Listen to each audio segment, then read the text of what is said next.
Assalamualaikum warahmatullahi wabarakatuh. Perkenalkan, nama saya Nurfaya, kelas 5 BM1R, jurusan S1 Manajemen.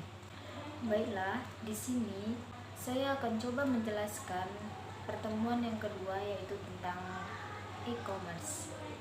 Apa itu e-commerce? E-commerce adalah aktivitas yang mengacu pada pembelian dan penjualan barang atau jasa melalui internet.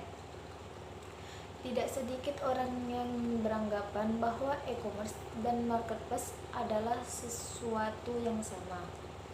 E-commerce biasanya menjual produk yang hanya dimiliki oleh brand, sedangkan marketplace lebih berbentuk platform yang mempertemukan antara penjual dan pembeli, sehingga produk yang dijual bermacam-macam dengan berbagai merek.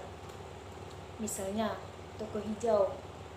Jadi, sederhananya, e-commerce adalah sebuah website atau aplikasi yang hanya dimiliki oleh satu brand atau pribadi dan hanya menjual produk dari brand itu sendiri, sehingga brand tersebut dapat menjual barang mereka tanpa memiliki toko fisik.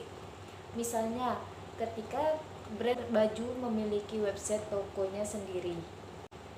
Mengapa perlu e-commerce? E-commerce penting untuk mengembangkan bisnis online. Berikut pentingnya e-commerce untuk membantu bisnis online.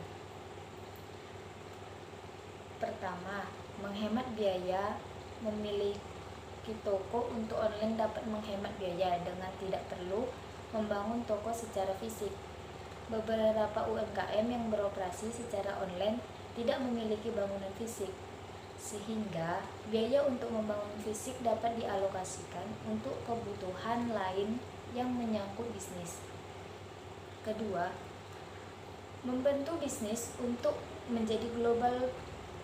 Pelaku UMKM yang memiliki toko online memungkinkan mereka untuk menjual produk secara global. E-commerce memudahkan bisnis online untuk meluaskan jangkauan tanpa terbatas oleh area geografis. Cara ini akan menawarkan produk dan layanan kepada pelanggan di seluruh dunia, terlepas dari jarak dan zona waktu. Ketiga, memperluas brand bisnis. Memiliki toko di e-commerce dapat memperluas jangkauan produk dan layanan brand yang kamu miliki. Tak hanya itu, memiliki e-commerce kamu dapat memperluas bisnis, memberi banyak pilihan, dan meningkatkan penjualan secara inovatif. Cukup satu toko online, namun memungkinkan bisnismu menjangkau pelanggan sepenuhnya tanpa harus khawatir pindah lokasi, dan kamu cukup mengelola bisnis online di rumah. Keempat, menawarkan peluang pemasaran. Situs e-commerce merupakan alat pemasaran yang dapat kamu manfaatkan untuk bisnis online. Seperti halnya kamu dapat melakukan pemasaran bisnis dengan searching optimization atau SEO supaya toko online kamu muncul dari hasil terbatas Google. Selain itu, jaringan media sosial akan memberi platform untuk terlibat dan membangun kepercayaan dengan pelanggan melalui ulasan dan penilaian. Terlebih lagi, melalui e-commerce dapat memberi mereka informasi dengan posting reguler tentang produk dan penawaran bisnismu. Kelima, meningkatkan citra bisnis. Meningkatkan citra bisnis melalui e-commerce menjadi salah satu keuntungan untuk bisnis online yang tengah kamu kembangkan. Menawarkan platform penjualan online yang bagus kepada pelanggan akan memberikan penampilan bisnis yang baik. Tidak hanya terbukti up to date, tetapi juga dapat menjualkan minat dalam memfasilitasi pembelian konsumen. E-commerce di Indonesia dan pengaruh di bawahnya. Pertumbuhan e-commerce di Indonesia pada beberapa tahun terakhir sangat populer. Bahkan diketahui investor sektor e-commerce sangat tinggi, sehingga e-commerce digolongkan sebagai salah satu sektor ekonomi yang paling strategis. Bahkan sejumlah survei menunjukkan Indonesia merupakan negara pertumbuhan e-commerce tertinggi di dunia. Diketahui jumlah presentasi pertumbuhan e-commerce di Indonesia mencapai angka 78% per tahunnya. Padahal peringkat keduanya yang merupakan negara Meksiko hanya memiliki angka pertumbuhan sebesar 59% per tahunnya. Tentunya dapat dilihat bahwa perbedaan ini sangatlah jauh dan signifikan. Wajar saja jika angka pertumbuhan e-commerce di Indonesia bisa sampai sebesar itu, sebab jumlah situs belanja online yang ada di Indonesia diketahui ada ratusan. Semua e-commerce ini memiliki beragam kelompok produk yang dapat memenuhi segala kebutuhan, mulai dari elektronik, pakaian, kesehatan, kecantikan, hingga hobi. Jadi, diproyeksikan tingkat pertumbuhan tahunan gabungan antara 2015-2025 berkisar dari angka 41%. Namun jika proyeksi gabungan tingkat pertumbuhan tahunannya berada di antara 2015 sampai 2018, presentasi angka mencapai 94% dengan proyeksi pertumbuhan gabungan sebesar ini. Tidak heran jika nilai dari e-commerce di Indonesia mencapai 12 triliun USD. Perpindahan transaksi belanja offline menjadi online. Indonesia merupakan salah satu negara dengan muslim terbanyak di Indonesia. Hal ini membuat Indonesia kental dengan budaya lebaran untuk merayakan Idul Fitri selepas bulan Ramadan. Salah satu kebiasaan dari budaya lebaran adalah belanja besar-besaran.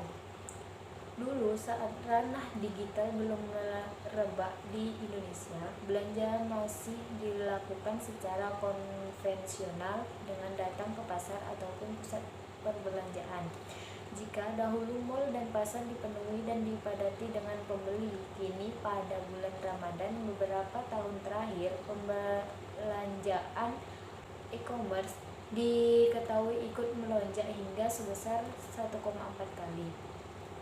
Produk-produk yang melonjak pembeliannya ketika lebaran tidak hanya produk fashion, melainkan juga produk kecantikan dan elektronik.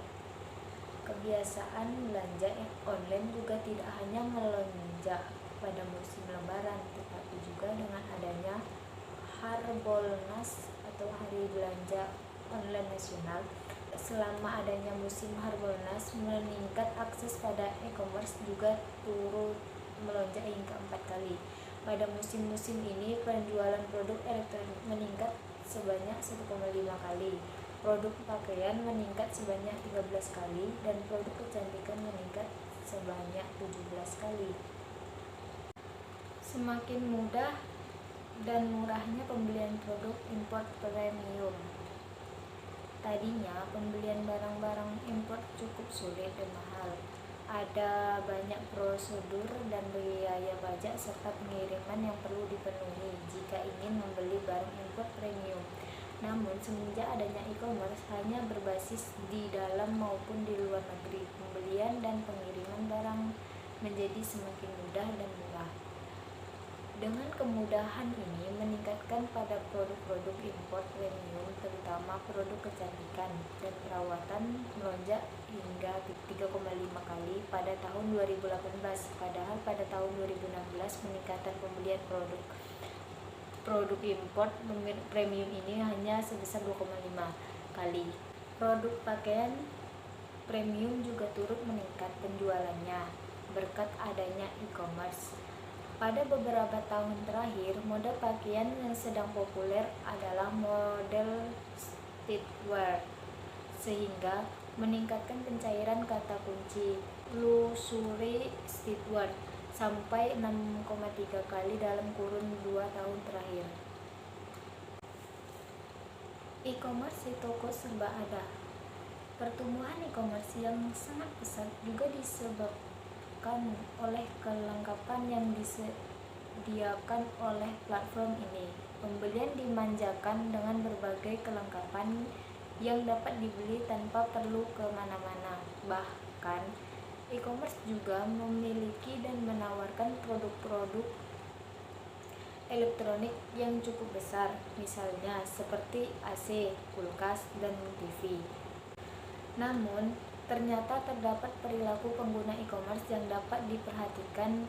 Pengguna e-commerce cenderung lebih banyak mencari produk ramah lingkungan seperti kulkas 2 pintu yang meningkatkan pencairannya melonjak 2,3 kali, atau AC inverter yang pencairannya melonjak 17 kali sejak 2016. Tidak hanya itu, penjualan dari aksesoris telepon genggam yang umumnya berharga murah juga banyak dijual di e-commerce. Pembeli produk ini juga banyak dibuktikan dengan lonjakan pencairan kata kunci screen protector sebanyak 1,16 kali. Dibuktikan dengan lonjakan pencairan kata kunci screen protector sebanyak 1,6 kali, kata kunci casing HP 2,3 kali, dan kata kunci kabel HP 1,6 kali. Pengaruh yang dibawa dari fenomena e-commerce di Indonesia membuat banyak kemudahan bagi kehidupan. Fenomena ini juga dianggap membawa banyak keuntungan bagi sektor perekonomian Indonesia. Sayangnya, persaingan antara satu e-commerce dengan lainnya sangatlah ketat.